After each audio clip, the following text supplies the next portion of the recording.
got about 50 more meters to go before I get down to the shower. And the road's all growing over.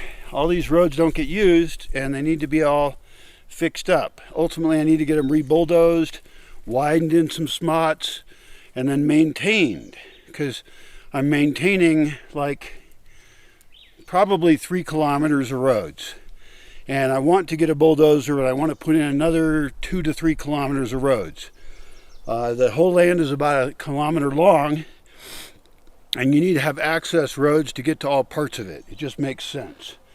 Now, this whole effort wouldn't even be necessary if the last person who used the water, who ran the water out, would have told somebody.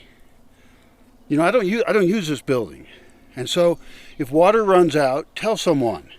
More importantly, a real system would be to monitor at all times the levels of cisterns in every location and be able to monitor rain capture. How much rain are we capturing? How much could we be capturing? It's just, there needs to be an entire system set up for water. There needs to be a water company that's bigger than me. I can't keep track of it all.